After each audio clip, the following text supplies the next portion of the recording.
and welcome back to Crimes from the East. I'm your host, Pia, and with me are two very special people today. You know one, that's Cousin Alex. Hi, Hello. Alex. Do you like that I just called you Cousin Alex? Cousin Alex. I feel like a character in some sort of sitcom.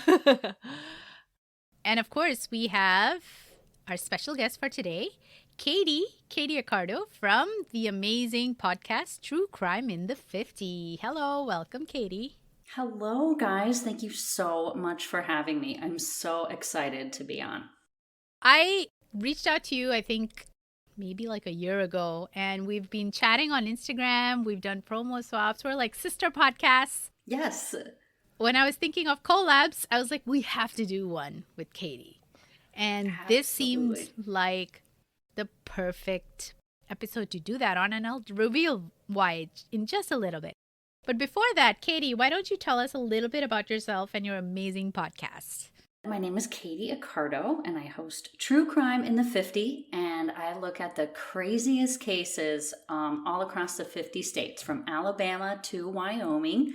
I have kind of a mix of everything in there. I have serial killers, I have fraudsters, I have anything you can think of, you name it, I've got it. So everyone should check that out. And like Pia said, yeah, we connected, I don't know, almost 2 years ago, I think, right when our podcast started. And I have been such a big fan of yours since then. I love this podcast. And I actually asked you to do a little promo and a little story for my New Hampshire episode. So everybody should go check that out, because Pia has a great story about my New Hampshire episode. Like, it's great. You'll love it. As usual, I inserted myself into the story. I'm like, wait, I have something to do with it. No, exactly. Well, you were the one that suggested the case, and I love suggestions. Everybody too, if you want to give me a suggestion, I would love that. So you actually suggested that case, and it was an awesome suggestion. So I did it, and then I made you be part of it. So that was me too. I loved that the case was covered because it was fairly recent, and most people haven't heard of that case. It's not featured in any show or any podcast. So I was like, Katy, you need to get on this. Your episode will be unique. And it turned out wonderfully. It did. I love all your episodes. I am a listener. Great. And usually I want to like calm myself at night just before going to bed. That's when I start to listen. And then I can't sleep because I'm like, I need to hear the end of this. I know. I think that's a lot of people's problems, you know? Like, that's a complaint for sure. Anyone that really wants to hear interesting true crime stories, some are really fun too, like the Miss Cleo one. That's one of my favorite Oh, episodes. yeah, I love that story. Florida. Yeah, that was a good one. I do feel like true crime is a road trip genre and not a going to sleep genre. When you have like 500 miles ahead of you or something and you want to be awake and really like alert, true crime. When you want to go to sleep, I don't know. For me, it's just like other nonfiction. UFO podcast. Oh, You guys love that, and you guys do some of that cool stuff too. That's what I love about your podcast, because it's like you have all the different genres too. You have all of that, like aliens and I've shoehorned it in because I'm so interested in all these esoteric topics, and I'm like, how do I like make this fit our theme? And I'm like, you know what? Who cares? It's our podcast. We can do whatever we want. So I'm like, we're going to do it. So we're true crime and strange phenomenon. we cover it all. Exactly. That's what I love about it. Do it. Do whatever you want to do. Oh, and I just wanted to share something. Katy has this super cute cat called Vegas. Oh, that's my gosh. Right. She's my true crime podcasting cat. And if you guys, follow me on Instagram or whatever, you can see her. She's a black cat. She makes cameos all the time. So, yeah. So cute. She's my little sidekick. I think all cats have such interesting names. There's Vegas, there's Taco. What's the other cat, Alex? Mr. Cute. Special? Mr. Special. Mr. Special. So yeah, I cute. love cat names. I love cat names more than I love human names. Oh, yeah. Totally. No question. No question. And it happens like in some of our episodes where animals are involved. I find like Alex is so concerned about the animal and she doesn't show the same level of sympathy for the really people bad. involved. I'm like, Alex, hello. But that's typical. I mean, even in movies, It is. You're more worried about the dog dying than Yes. the main character, usually. It's so true. It just hits harder for some reason. What's wrong with us as a species? I don't know. Yeah, it's like I don't have disclaimers on my podcast all the time when bad stuff happens, to humans, but every time something bad happens to a pet, I let you know. You know what I mean? I really appreciate that because I Sure. need that. No problem. You got to do it. Yep. Well, okay, so I think it's time we revealed what the unique differentiator today's episode is. Usually we talk about cases from South Asia that occur in South Asia and involve South Asian people, but today's case is different. Today's case is something I'm calling the Pravasi case, which means expat or immigrant in Sanskrit. And this is a case which doesn't take place in South Asia, but involves an Indian person who moved to the US to follow their dreams and accomplish their life goals, like so many of us. And I kind of related to the victim in our case today so much because of that fact. Like when you come here, you come from a different background, different upbringing, and you see everything here looks so beautiful, so safe, neat, clean. You don't connect the environment with the potential for danger, because back in South Asia, it's very obvious. Like when you're going into a sketchy alley or you're around sketchy people, you're kind of warned by your instincts and you're trained to kind of spot the scary stuff. But it's different here. We'll see how that kind of becomes apparent in our story today. We talk about the 2008 murder of 24-year-old Arpana Jinaga, a bright young spark that was put out in a very violent way, just as her life was taking off.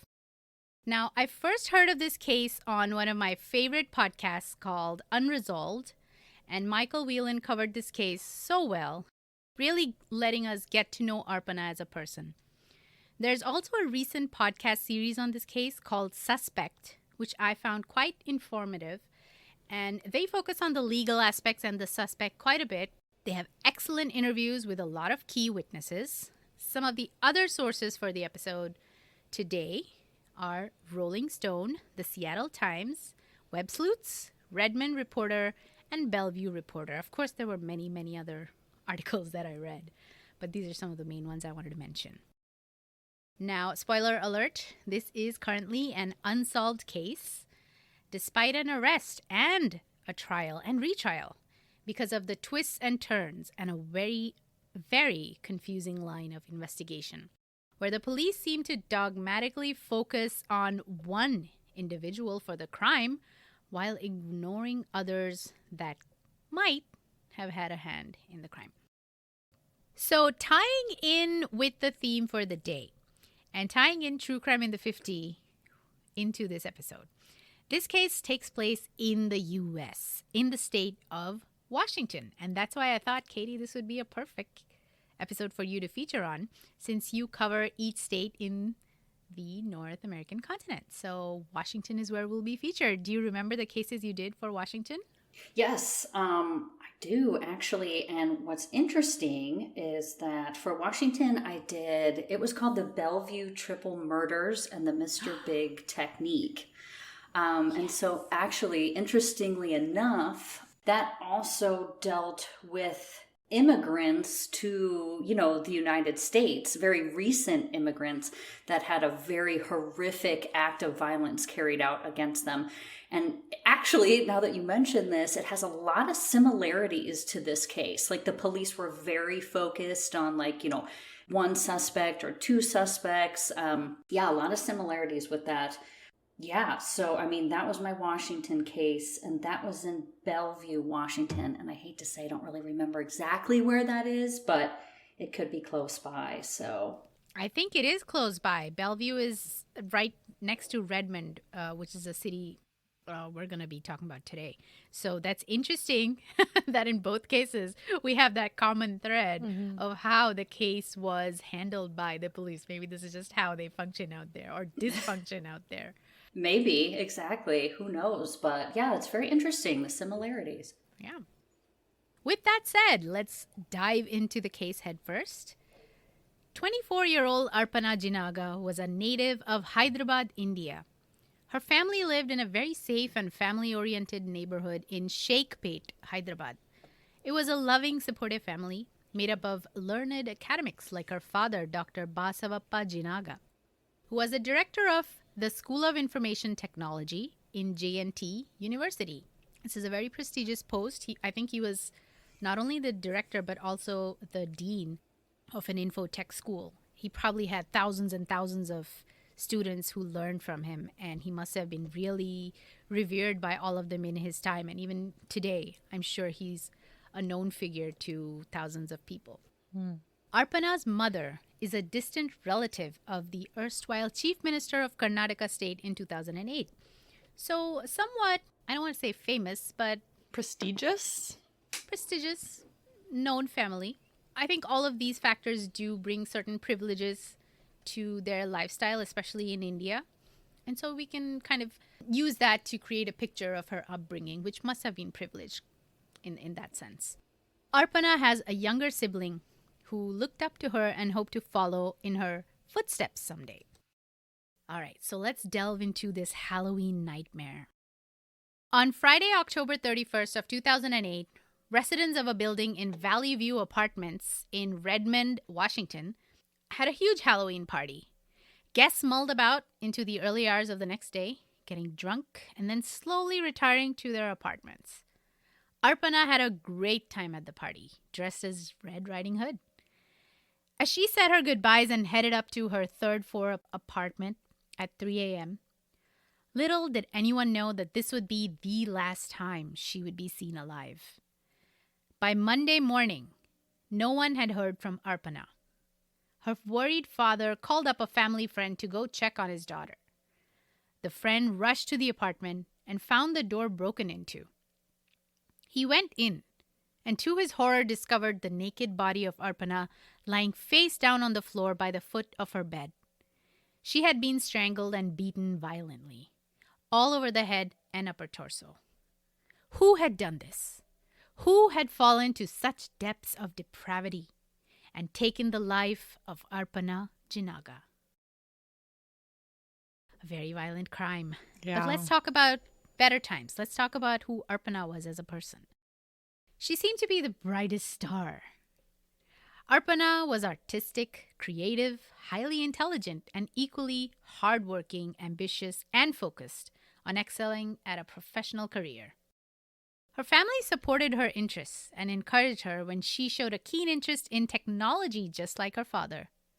In her teenage years, she was a rising star in the local school circuits and was gaining notoriety as a tech prodigy. She won the IEEE hardware design contest as a teenager, which opened the doors to the best schools and universities for further education. IEEE is like the gold standard for engineers and techie students in India, basically. Oh, wow. Arpana specialized her studies on embedded systems, which is a computer programming discipline related to microchip design.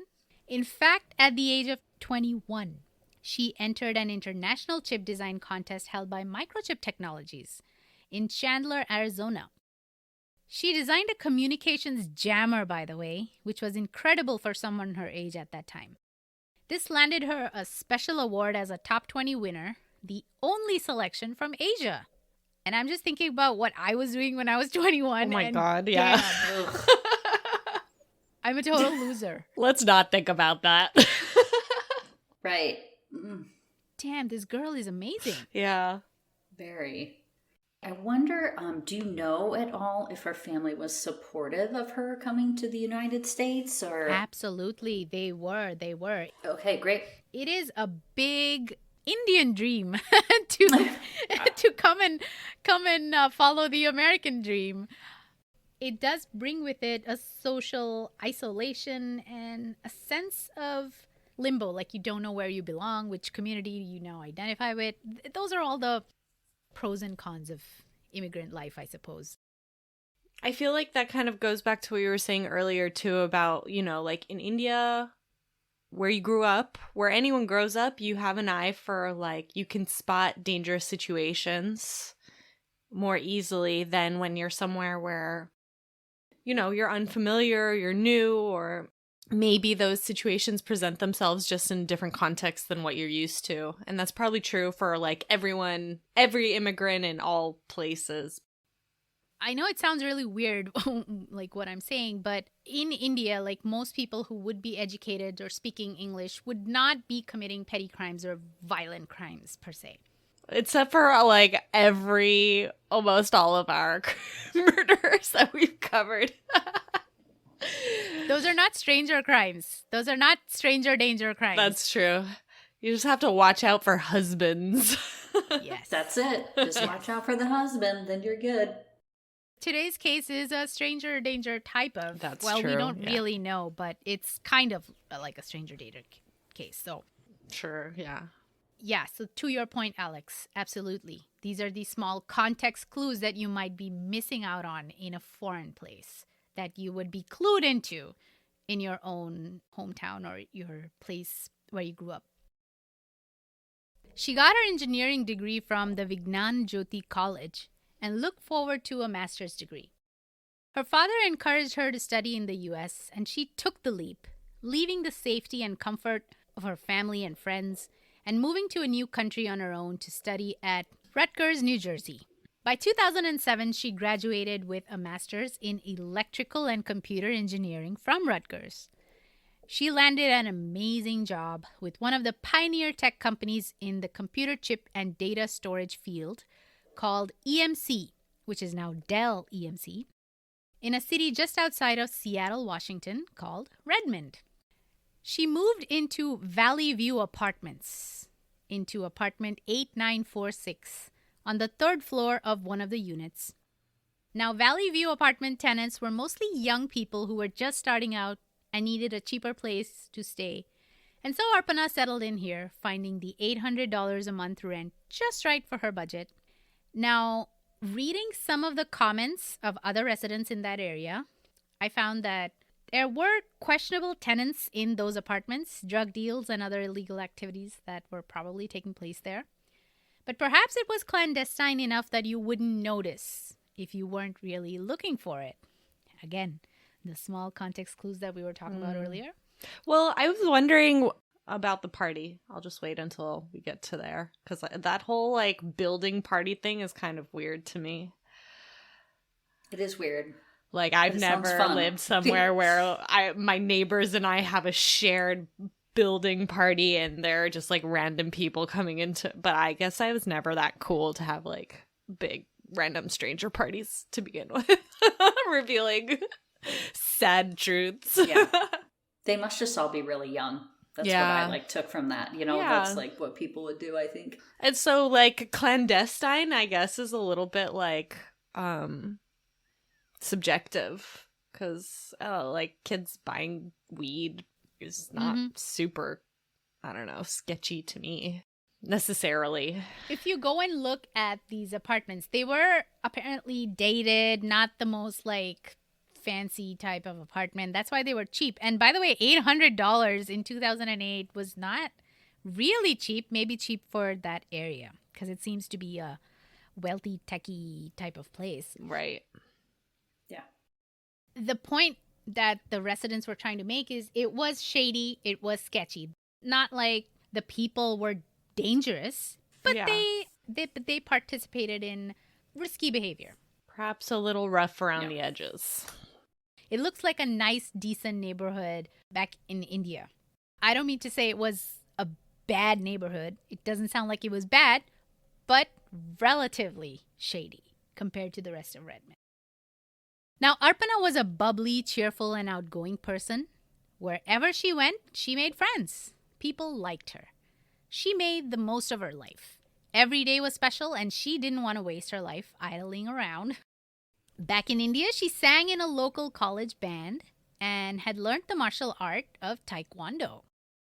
In the US, she volunteered with the Redmond Fire Department, and she actually went along with them on the truck whenever they had a call. She used to ride with them. And she also volunteered at local animal shelters. I heard that she also had joined like a bikers club. Like she's incredible. She's all over the place, just trying everything she can. Really cool. Sounds like a really cool person. Yeah, exactly. Scary cool. Yeah. When did she find the time to do all Right. this? Yeah. Like, gosh, like how many hours in her day? I want to know. She had a curiosity and a zest for life that was always in pursuit of new experiences. One day, as she stood at the traffic lights waiting to cross the road, she saw a woman zoom by on a motorbike, and it filled her with awe and amazement because this is not common in India. It may have struck her, oh my God, I can do this now. I'm in America. She wanted to be that girl. She wanted to be the girl who rode a big sports bike. She called up her father and asked for his permission, of course, as any good Indian daughter would do. I love it. I love it. Yeah.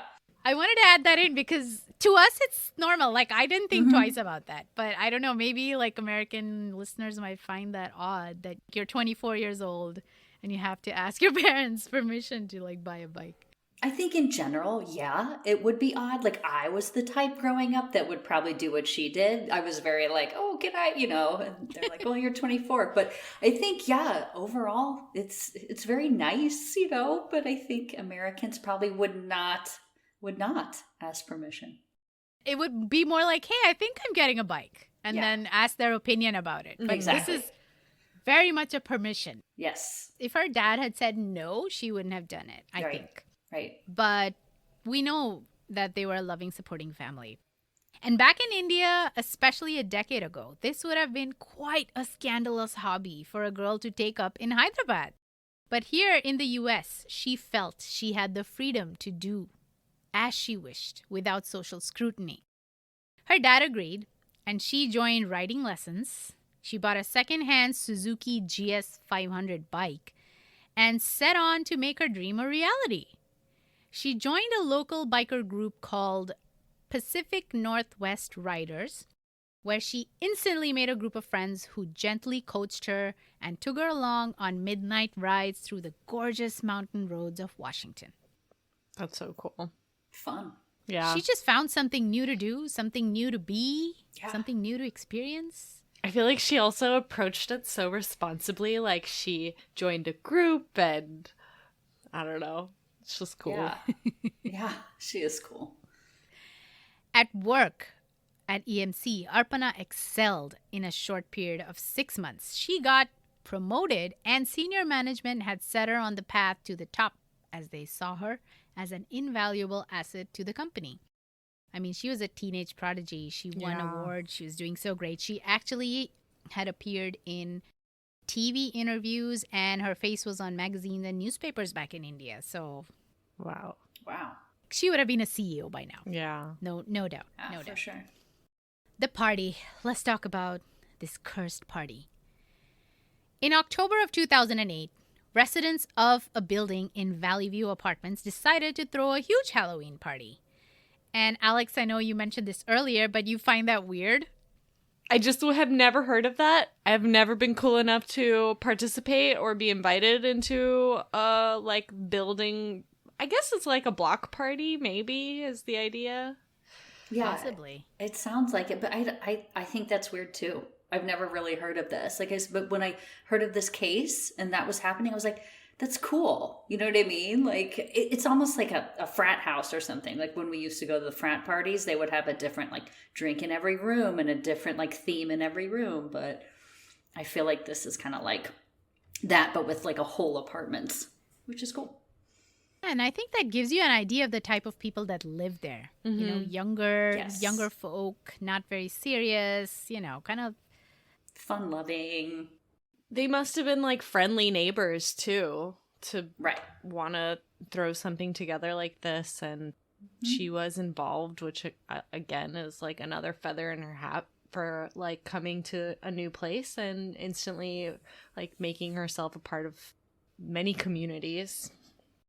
So we lived in apartments from like 2008 till 2014. We moved within the community of our apartments, but not once did we ever have a joint party. Not once. We barely knew our neighbors. Barely. I don't think we knew their names, just knew their faces. Me too. Yeah, Me that's too. why I also agree. This is odd. This is odd. These people are really nice, very friendly people. Yeah. So 4 different apartments in that building would decorate their living rooms for this party in various themes, and partygoers could visit and mingle with others all along the walkways, the balconies, and common areas of the building. It was an exciting time for Arpana. She had volunteered her home as one of the party spots and had decorated her living room as a haunted forest. She had chatted about the party for weeks with her friends and had put together a chic Red Riding Hood costume. She dressed up in a mini skirt, a laced corset with black fishnet stockings, a red cape, a plastic axe, and amazing makeup. Oh my god, so fun. Yeah, it sounds super cute. It was almost like her first Halloween extravaganza, where she could dress up in such an outfit and let loose and enjoy her young life. About 40 people attended this party, including residents of Valley View and their friends as well, because that kind of always happens, right? You have a party, not in our house parties, but I guess in these kind of frat parties. People call their friends, friends of friends, blah, blah, blah. People were drinking, laughing, dancing to music, visiting each home to check out the themes. One of the residents, Leslie, had invited her friend Emmanuel Fair to the party. Now, they had met on MySpace a couple years ago. He was a 25-year-old black man who had nearly a dozen arrests in his record by that time. Drugs, firearms, and also a sexual offense, which was committed on a 14-year-old when he was 19. And he had taken the Alford plea, which means he accepts a plea without admitting guilt.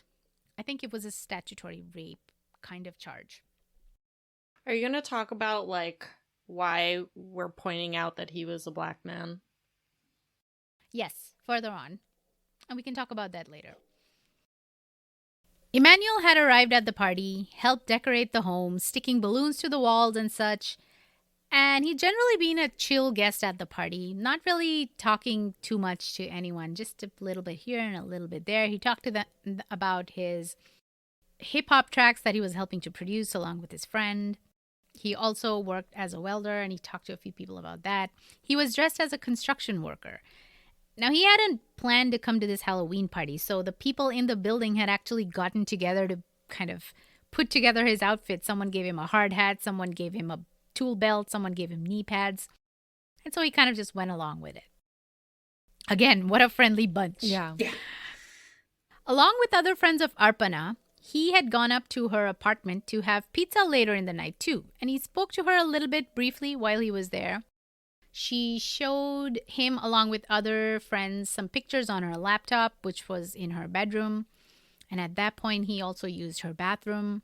Brief interactions. Nothing he did or said stood out too much or raised anyone's suspicions. Around midnight, Arpana's immediate neighbor, CJ. Now, I know his full name and it is mentioned in the Suspect podcast, but I'm just going to call him CJ because he hasn't been formally charged, so I don't want to blow up his name necessarily at this point. But CJ showed up, and while seemingly reluctant, he joined the party wearing a devil's mask.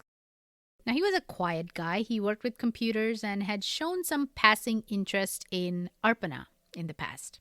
So around midnight, just when he came in, he brought in some vodka, I believe. Everyone had shots.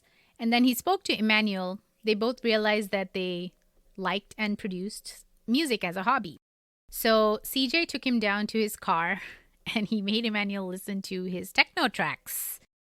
And as per the both of them, they sat in that car for approximately 20 minutes listening to some of that techno and then went their separate ways.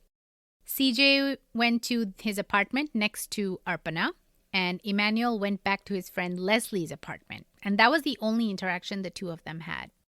So now let's get to the part where Arpana was last seen. At around 3 a.m., Arpana said her goodbyes to her friends in the first floor apartment. And as she was leaving, she had a quick chat with one of her friends about how lucky she felt to be a woman living in such a cool, fun, and safe community. No. She felt thankful and hopeful about her new life in the US and told her friend about how dangerous life can be for women in India. Oh my God. That's so, what's the word for that? Ugh. Ironic. Yeah. Ironic. She climbed up the stairs to her third-floor apartment to turn in after the tiring party. It's very foreboding, foreshadowing. Yeah. At 8 a.m. the next morning, Kyle Rose, another neighbor of Arpana, heard a muffled moaning sound coming from her apartment. At first, he thought it was just the sounds of someone having sex. He thought he heard growling, retching sounds. He thought someone was being choked. But then, he thought Arpana was probably just sick from drinking. After a minute or so, he heard a thud, like she had fallen out of bed. And then he heard someone walk to the bathroom, turn on the tap, and the water ran for almost an hour. Thinking Arpana just had a terrible hangover, he went back to sleep. After that entire weekend, no one saw or heard from Arpana again. Her family grew increasingly worried because they talked daily on the phone, and they hadn't heard from her since last Thursday. It's been like 3 days at this point. It's Monday morning. Arpana's father called up his former student Jay, who lived in Redmond, and asked him to go check in on Arpana. When Jay arrived at the building, he met with Arpana's neighbor CJ, who was walking down the stairs. Together they went up to Arpana's door.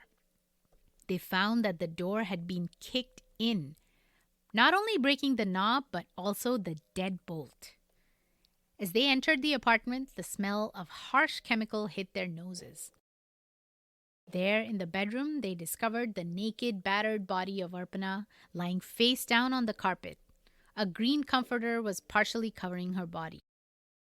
After a frantic 911 call, the police arrived and took charge of the scene. I feel like if somebody heard, gagging, choking, sounds like that, which totally I get if you're drunk or whatever, could be confused for sex, even if you're not drunk or whatever. Yeah. But they didn't hear someone kicking down a door. Yeah. Like to the point where the deadbolt is smashed in. Like, not a huge deal, but like, that's kind of weird. Yeah. That must be a really big sound. That's what I was thinking too, was wouldn't someone have heard like a big banging from a door being kicked in? Or yeah. Right. I guess not. Kyle Rose actually wasn't part of the party. He had not participated in the party. So he was probably the only guy who was sober and sleeping. Everyone else was drunk and knocked out. Okay. Well, yeah. Interesting. So whenever the door was knocked down, maybe he heard it, ignored it. Does that happens sometimes? You're like, Sure. It becomes part of your dream. You're like, oh, there's a loud noise in my dream. The alarm is in my dream. True. That's true. But yes, interesting point. No one heard the door being knocked down. Let's talk about some of the evidence that was found. Trigger warning, there are descriptions of her injuries, which some users may find distressing. So you can skip the next 5 to 8 minutes or so. The apartment was in a complete disarray. It seemed as if the killer had broken into the home. Arpana had possibly confronted him there at the door and then run into the bedroom to save herself from the attack. They found that Arpana had several instances of blunt force trauma all over her head and shoulders. She had been asphyxiated with some kind of string. Her tampon had been removed and left next to her, and there were bruises on her thighs. This pointed to sexual assault as being possibly the main motive for this crime. Several of Arpana's teeth were broken, and she had been gagged with her own underwear, which was stuffed in her mouth and then duct taped on top to muffle her screams. Going by the bruising on her body, investigators assumed that Arpana had put up quite a struggle and had fought her assailant as much as she physically could. The time of death was given as a range between 4 a.m. and 8 a.m. that Halloween night. As per court documents, Arpana's body was coated with motor oil. Her hands had been doused with a blue liquid, which turned out to be highly acidic toilet bowl cleaner. A distinct odor of bleach was in the air, and bleach stains were on the carpet throughout the apartment. Arpana's bed had been stripped of coverings. A fleece blanket had been partially burnt, and a comforter was soaking in the bathtub. The police found more evidence in a dumpster in the apartment complex's parking lot. Arpana's red cape, partially burned, her black satin sheet, also partially burned, and a plastic bag that contained her blood-stained bathrobe and a bottle of motor oil were also found in the dumpster. This was a horrific, violent, inhuman crime. Someone who had no soul had done this. An unforgivable monster. My thoughts are that this person, obviously, he spent a really long time attempting to clean up, but like, it's so half-assed. It's so, like comforter one place, like tampon next to her, like sheets in the garbage, like right outside the scene of the crime. Like, it's just so odd to me. Obviously, he's such a disorganized criminal, but what is really weird to me is that the guy heard the tap water, I'm assuming the bath water, being run for an hour? Mm-hmm. Like, what was that for an hour? Like, what are you doing? So he put the comforter in the bathtub Okay. and ran the tap to soak it to remove any kind of bodily fluid evidence that may have been on it. No, well. That's probably what he did that for. And wasn't there something like she had the motor oil on her and then they assumed because there were burn marks on the whatever it was that he tried to set fire to a lot of the things, but the motor oil doesn't burn? Yes. So, I don't know. This idiot didn't know that motor oil is not flammable. Right. And that's what he had attempted to do by he or she or they. We don't know who it is true. right now. True. The suspect put motor oil all over the lower half of her body, her sheets, her cape, trying to burn it. Even parts of the carpet were covered with this, and then he tried to burn it. It didn't catch fire. What an idiot. Clearly, but I also wonder why. I mean, he may have, I guess I'm assuming, why he went through all this trouble to half-assedly get rid of all this stuff. Like, it doesn't seem like he tried to get rid of the body. When none of it worked, you would have been like, okay, let's get the body out of here, but he just left it behind. At least. Exactly. Maybe he wasn't physically able to. Right. Maybe. Yeah. Whether it's small or drunk or just stupid, but you know what I mean? Wouldn't you think that would be your main? That would be my main. I don't know. If you're going to make that much of a mess, try, yeah, it's really haphazard. But I also find that the crime this person did itself was really sort of drawn out, and just to find duct tape in order to duct tape, where did he find the duct tape? Did he go through her drawers and find the duct tape? Right. Where do you find all of this stuff? So because there was a party, the duct tape was right there on the kitchen counter because they had used it to tape up the pictures and the fake spider webs and all the balloons. Okay. But it's still there is an element of basically, to me, torture. Yeah. It's to make it last. Yeah. Which is, then why are you rushing? I don't know. Yeah. It's just messed up. Yeah, like Katie said, very disorganized. Doesn't seem like they've thought this out. It was an impulsive for sure. crime. At the same time, for what a crazy chaotic job, it worked because we don't know who did this, which sucks. Good point. Right. Yeah. And that may be thanks to the investigation or lack thereof. Well, that'll do it. One of the initial suspects was the immediate neighbor of Arpana, CJ, who shared a wall with Arpana's apartment. So I think they shared the bathroom wall and then the bedroom wall. even during the party, they had joked about this. They were flirting with each other, Arpana and CJ, about how they could hear each other being intimate with their partners through the walls. They were making fun about this and kind of flirting. You know what I mean? Like, will they, won't they type of a vibe going on through the evening. CJ, who was also the one to discover her body on Monday, along with Jay, might I add. So he was right there around her apartment, coming down, doing what? We don't know, because everyone else was knocked out. They were drunk. Now, CJ's behavior during the party was a little bit off. He acted kind of like a jealous boyfriend towards Arpana and was very interested in her. Like, when she took another person into her bedroom to show them pictures on her computer, like she was showing everyone else. I think she was showing them pictures of her bike and her biking trips and stuff. CJ burst into the room, like asking them what was going on in there. What's your problem, dude? Like, what right does he have to do that? Yeah, no chill. Then the day after the party, on Saturday, so we know by this point Arpana had been killed, CJ printed out directions to Canada and addresses to pawn shops in that area. And then he drove to the border, trying to blow through the checkpoint without stopping. He was stopped by border agents and turned back around because, first of all, he tried to blow through the stop, and then he didn't have a passport or a good reason for why he was going into Canada. He said he just wanted to explore. Okay, dude. Pretty random. CJ also asked friends and relatives if it was possible that he went into Arpana's apartment at night while he was sleepwalking. He asked if he could have killed her but not remember anything after the fact. Like, who says this stuff?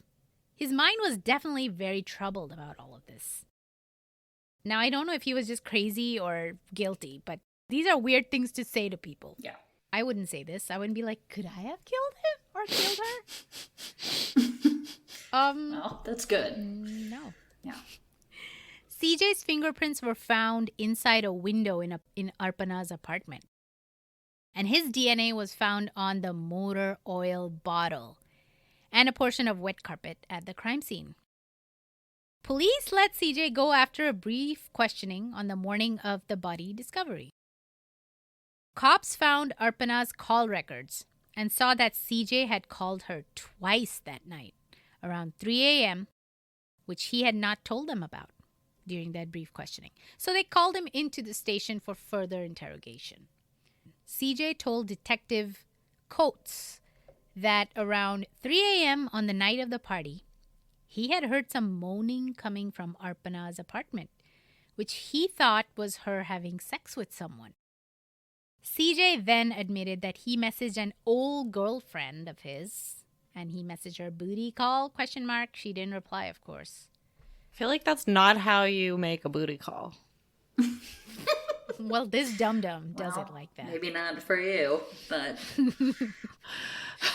obviously not effective for Alex. But did they say that they corroborated that? Like, did he do that?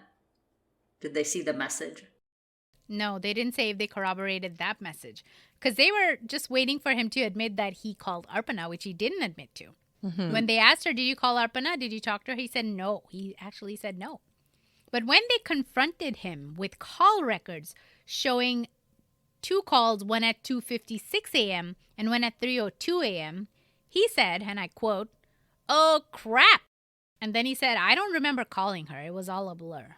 CJ scrubbed his phone of all calls and messages right after that interrogation because the police did not confiscate his BlackBerry.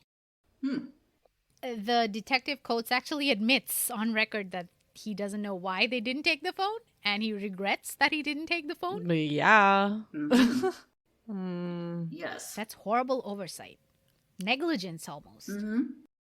After that, despite all the questioning, CJ just kept responding with, "I don't know," or "I don't remember," "I don't recall," including when they asked him if anything had happened between him and Arpana that night. He did admit that he was sexually attracted to Arpana and wanted to hook up with her that night because, and I quote, she was dressed up, showing off everything. Ugh. Gross. What a disgusting guy. Mm-hmm. Misogynistic and very, like, objectifying her. Yes. Now, at that time, cops noticed that CJ had some injuries. He had a smashed elbow and he appeared to be limping. He explained it away, saying that he had gone to another Halloween party the next day. So on Saturday, he went to Canada, didn't work out. What a life. Went to another Halloween Didn't party. work out. And there, at that second party, he wrestled someone that he just met at the party. No, you didn't. Who does that? You remember the last party you went to? Both of you? You wrestle anyone you meet there? Totally. Nope. Of course. God, what? Did not. This guy is just... I'm giving this guy a Buddha award right now. I mean, everything sounds very condemning. Nonsensical. Yeah. Then CJ requested that the interrogation recording be stopped.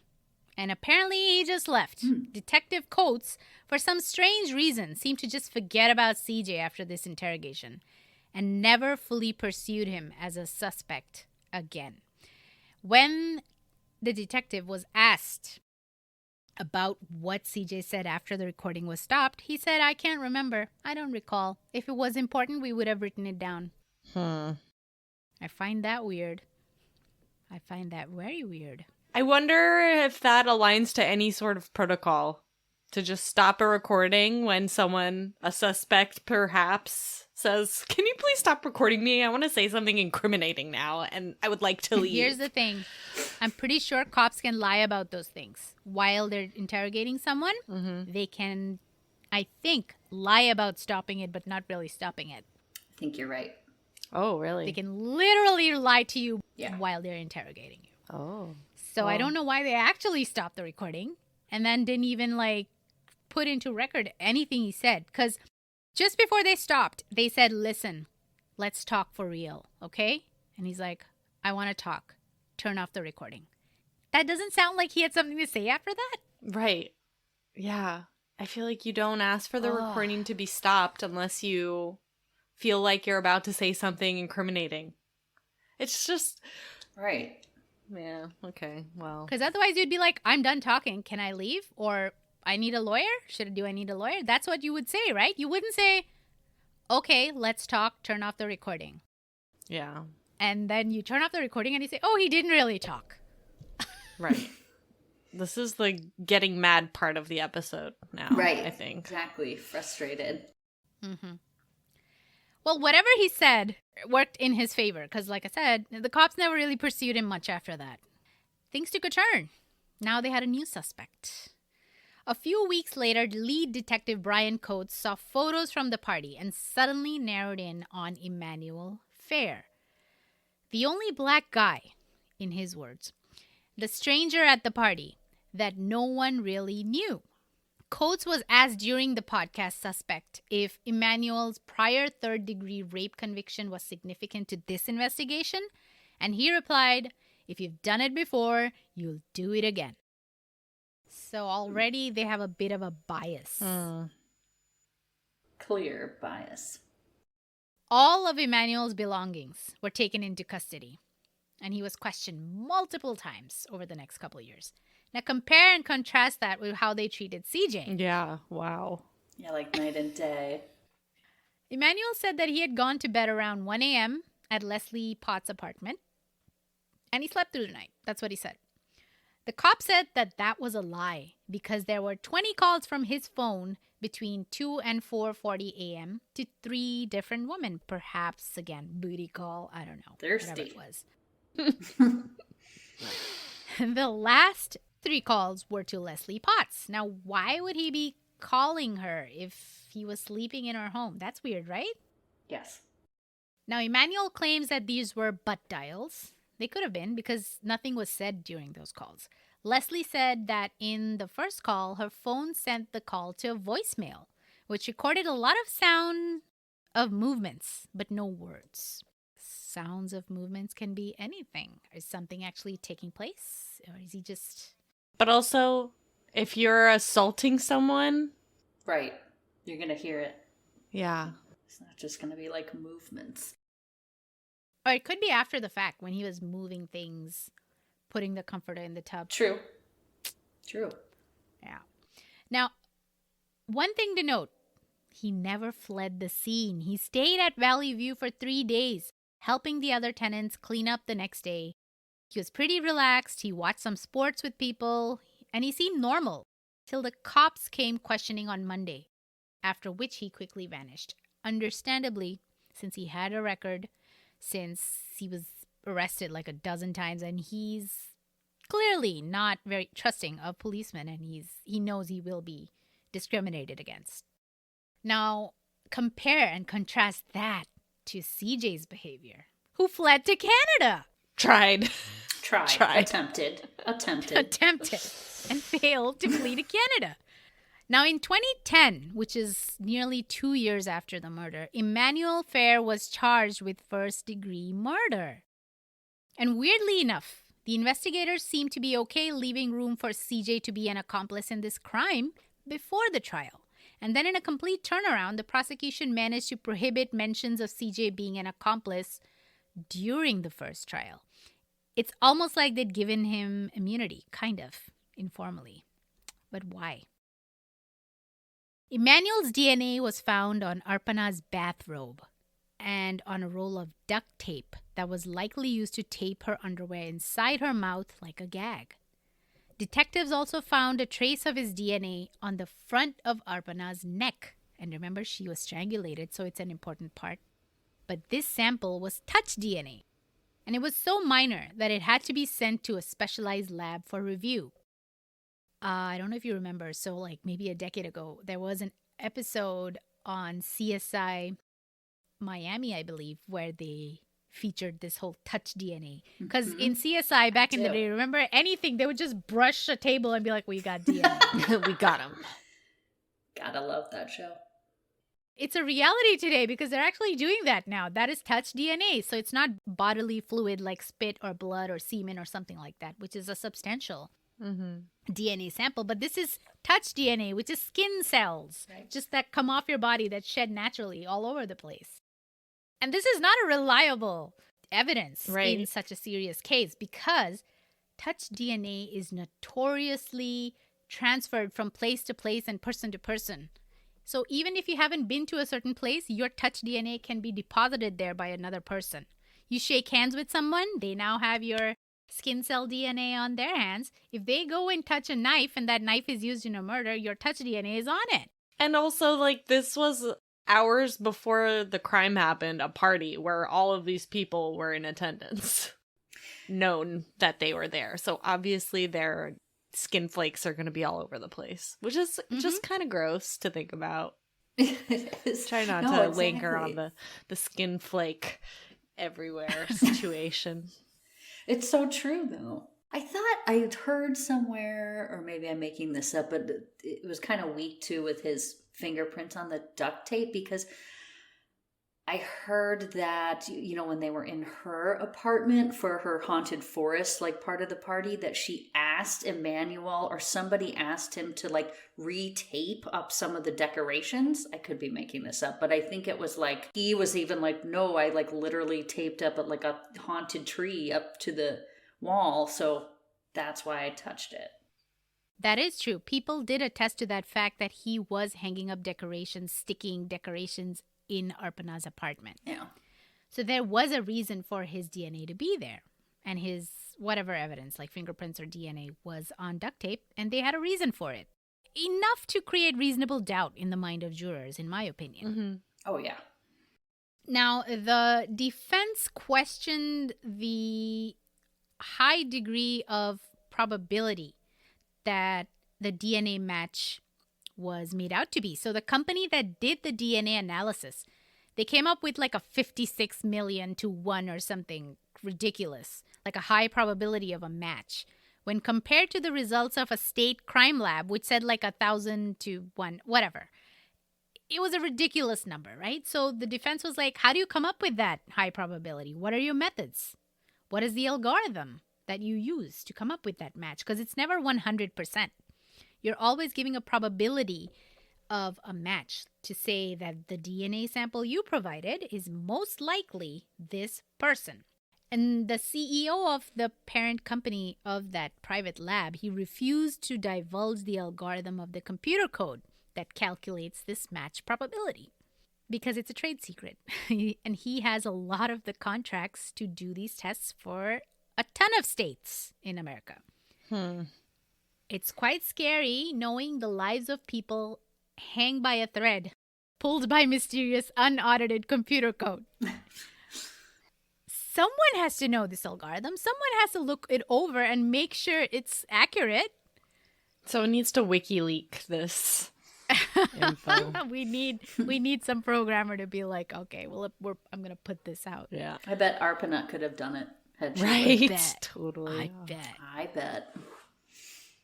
Now, Emmanuel spent 6 of the 9 years waiting for his trial in jail, and he's, I think, the longest inmate in King County Jail who was awaiting trial. So 9 years is a very long time. That's crazy. 6 of those years were spent in isolation. So 23 out of 24 hours, he was alone in his cell, not in general pop or, you know, in facility where he was able to watch TV or access the internet. No, they kept him in isolation. It's almost like torture. Because he's not convicted. He's awaiting trial. Yeah, that's weird. His first trial was in 2017, and it ended in a hung jury because one juror said that Emmanuel looked like a thug with tattoos on his hands. Okay. What an idiot. Oh, my God. Jury of your peers. They couldn't agree unanimously that Emmanuel Fair was solely guilty of the murder, which is fine. They were polled, and at least 5 admitted that they thought CJ was an accomplice because they had heard him testify in court, and they had heard the recordings of his interrogation as well. So even though the defense was not allowed to call him an accomplice and to try and alleviate the guilt off of Emmanuel by saying maybe it's CJ, like you see in other cases, they were able to hear CJ testify. And for most of the questioning, he pleaded the fifth. So he didn't really say anything. He just said, I plead the fifth. I plead the fifth. I don't want to self-incriminate. Oh my God. And the jurors found that suspicious. Yeah, good. And they heard his interrogations, which if you hear, it's very weird. It's very suspicious. And so they didn't believe that Emmanuel did this all by himself. They may have thought he was partially responsible, but they also thought CJ was responsible. And I'm glad that they ended in a deadlock because you don't want an innocent person to go to jail and you don't want a guilty person to be free. No, they got that exactly right. I think from all of, our cases that we've done, it is very rare that a jury is that smart, that a jury, can make their own decisions about that. And that is exactly right, that ending up in a hung jury because of all of that, I think. The jury in the second trial in 2019 acquitted Emmanuel on account of reasonable doubt again. This means that they aren't sure that he's innocent, but they are doubtful over his guilt. Okay? Which means they, again, may have thought that someone else, possibly CJ, had a hand in this crime. Emmanuel is a free man, and he has filed a lawsuit against the police department for unfair treatment, which I am actually in full support of, because the way that they've treated him in this case, regardless of his guilt or innocence, if you look at the case, they have treated him so harshly compared to how they treated other possible suspects. The lawsuit alleges that a lighter was found in CJ's apartment with a sticky substance on it. They took a picture of that lighter, but they never collected it for evidence to test it for motor oil because it looked like motor oil. The crime scene was full of DNA from dozens of people, like Alex had mentioned, like the entire apartment. There were like 50 people going in and out, skin cells everywhere, DNA everywhere.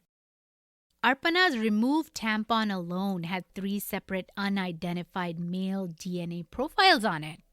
What? Yeah. How? Unidentified male DNA was also found on a bruise on Arpana's wrist. There were a few more potential suspects that the cops could have pursued further, but they didn't bother much with them. Police records show that 2 members of the biker group that she hung out with had a history of sexual crimes, and one had been kind of sexually harassing her at that time. Police also found DNA from a 3rd biker, Aaron, who she'd been in a casual relationship with. His DNA was found on her costume and on the sheet that was draped over her body.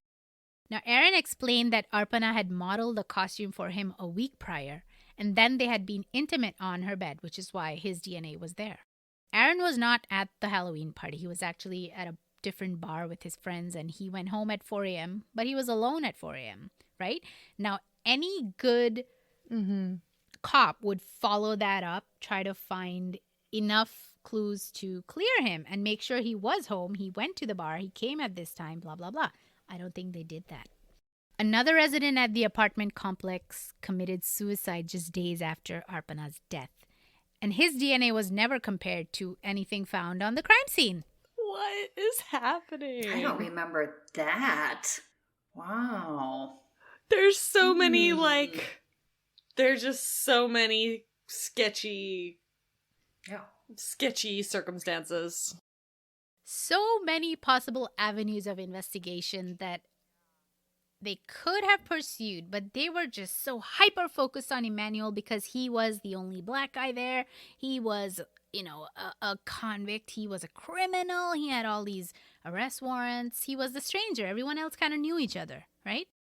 He was the stranger. No one knew him. And he was an easy target. At least that's what his lawsuit alleges. Emmanuel's lawsuit also alleges that police failed to properly secure and gather evidence. The officers allegedly did not change gloves between evidence collections or between rooms or locations. I'm shocked this is so dumb. Collected any evidence. So far, you've said that they didn't collect anything, connected to the crime. Like, what did they collect? You know what I mean? Oh, this, dumb. Not that, this, maybe this. It's also just like you spend money for a private DNA sampling lab, but the people collecting all of that probably DNA evidence are just, mixing it all up on their gloves and creating a nice, just crazy soup of it. Yeah. They might be the ones transferring Emmanuel's DNA. Right. Who knows? Skin flake soup. Back in 2008, after the King County Medical Examiner's Office had completed Arpana's autopsy, her body was flown back to India, where her family then gave her the last rites as per their religious traditions. They were in utter shock at what had happened to their beloved Arpana in just the blink of an eye. There is no closure for them. There is no closure for families of victims. It's kind of sad, too, because, we're hearing a lot of, old cold cases that are now being solved thanks to DNA discovery or analysis, and they're definitely just not going to trust anything like that if it happened now. You know what I mean? Right. Right. Mm-hmm. Short of someone coming and confessing, and even then, I just feel like the investigation was so bungled that it would be hard to trust anything that comes out or happens. Yeah. Yeah. So frustrating to see no resolution. Nobody has been punished for this violent crime. There is no justice for Arpana and her family. Why don't we hear about her case often? I want her story to be on every true crime show. Forensic Files, Unsolved Mysteries, 2020, Crime Weekly, put it on there. We need her case reopened and brought to conclusion. I believe the police were sincere in their quest for justice. They wanted to catch the killer. They wanted to catch a killer. I'm not convinced that they were fully equipped with the right skills to do so. Perhaps they could have built a stronger, foolproof case against a suspect that may have led to a more fruitful trial. We don't just want a suspect on trial. We want the right suspect on trial. It seems so close. We just need one last clue to connect the dots. We need to put this monster away.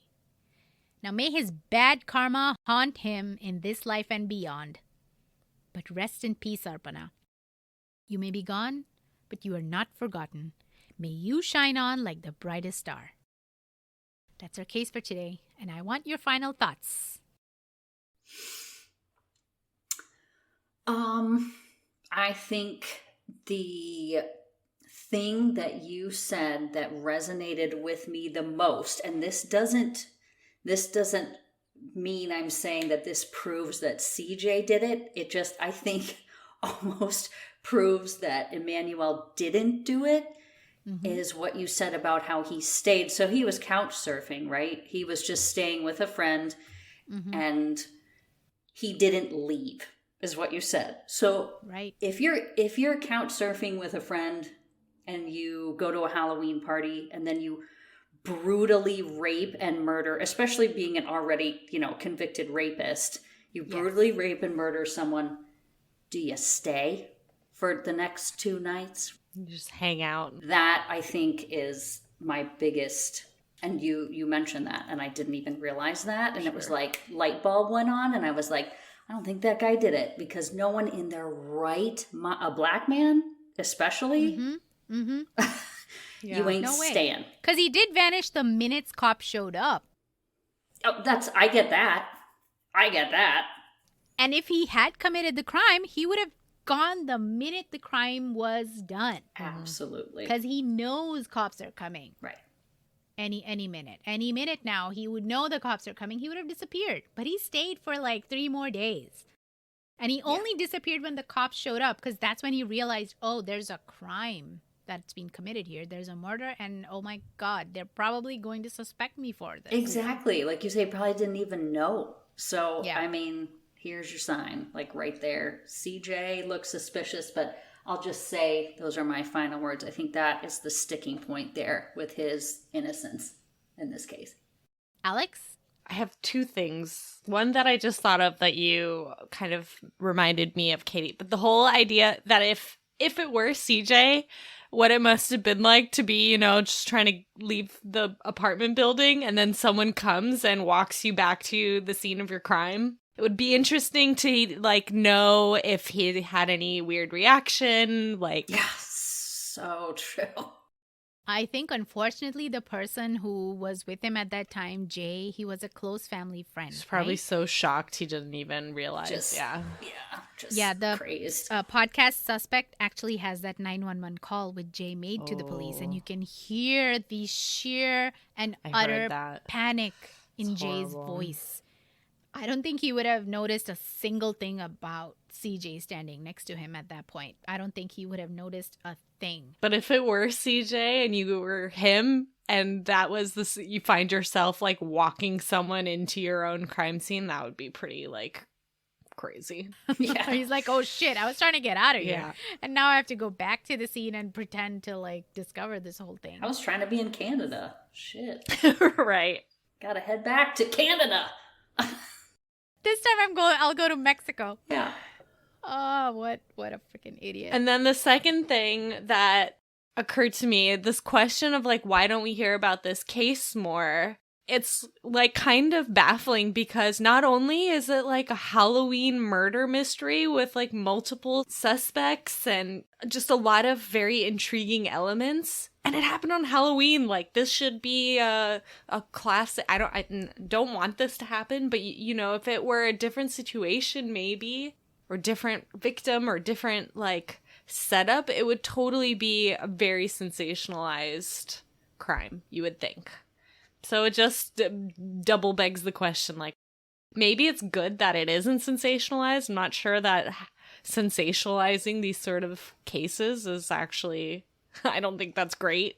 But I think in this case, you can use that, what's that adage? Any publicity is good publicity, even if it's bad publicity. Right. Mm-hmm. And for cases like this, publicity is what puts the pressure on the police departments and the prosecutors and the judicial system to look into it and bring it to conclusion. So I think in this case, sensationalism is good. Might have It helped. may have worked.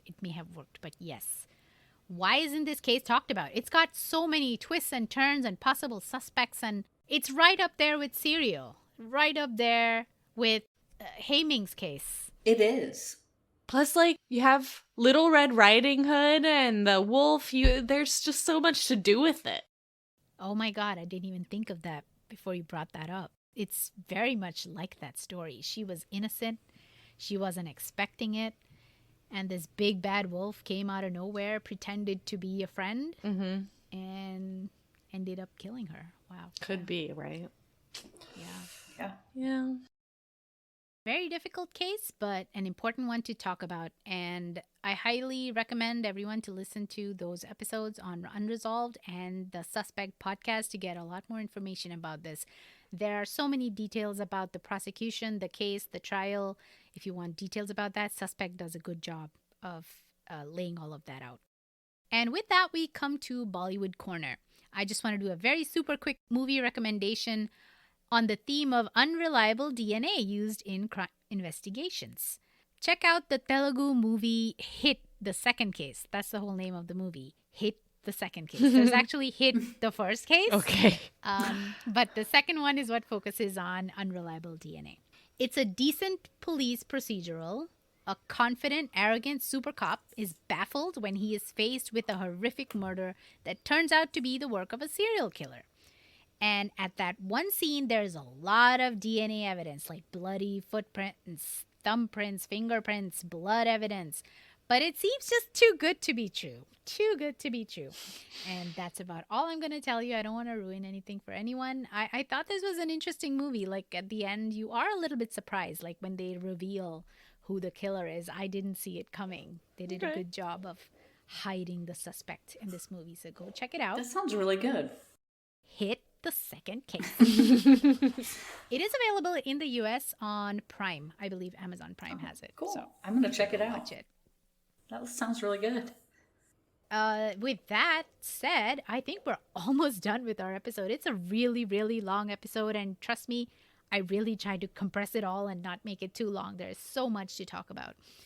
You did a great job, Pia. Thank you. You did. Thank you. Thank you. And thank you for raising important points and making amazing observations, which I didn't even think of. So that's great. This is the benefit of having people on when you're talking about a case, because I don't want it to be a single point of view, a single narrative. So it's great to have the both of you to kind of chime in and add your thoughts and opinions and observation on this story. So thank you so much, Katy, for being a special guest on Crimes from the East. Thank you so much, Katy. Thank you for having me, you guys. Yeah, please invite me to do it again. Maybe next week? Maybe next week. Let's do it. Anytime. Pick a state. I'll find a case. Anytime. Thank you. All right. Yeah, it's really Alex? nice to have like a fresh voice, because, you know, Pia and I are doing this a lot, and I think I love doing these kinds of episodes, especially with like fellow true crime podcast. I don't think junkies. Yeah, there you go. Exactly. No, it we was know so what to great. look for. Yeah, it's been really fun. Alex, you want to tell people to do this stuff real quick? Check out our social handles at Crimes from the East. We're on Instagram. We have a website. You can support us on Patreon at Crimes from the East. Buy Pia a cup of coffee so she can keep writing episodes for us. And, you know, if you give us a listen, you like what you hear, tell your friends about it. Review, rate, do all the, you know, help us get out there into the world. I don't know. I've been on you guys' Patreon for a while now, obviously, and I can tell you guys, it is so worth it. Like, they put out a lot of stuff. It's really fun, like listening stuff. Like, Patreon is so worth it, even if you can give just like a couple bucks. You know what I mean? So Thank you, Katy. Do it. Thank you. We totally do leave in a lot of our banter in the Patreon version, which is not released in general release, because I feel like Patreon subscribers are the ones who will get it. Like they have the patience to listen to your banter. Totally. And not be like, oh, this is incessant blabbing. Yeah. We reserve the incessant blabbing for our most distinguished listeners. Our stupid comments and dad jokes end up in the Patreon version of our episodes. And thank you so much for that. And make sure you check out Katy's podcast, True Crime in the 50. Right. I love saying that. True I love the Crime in name. the 50. Good.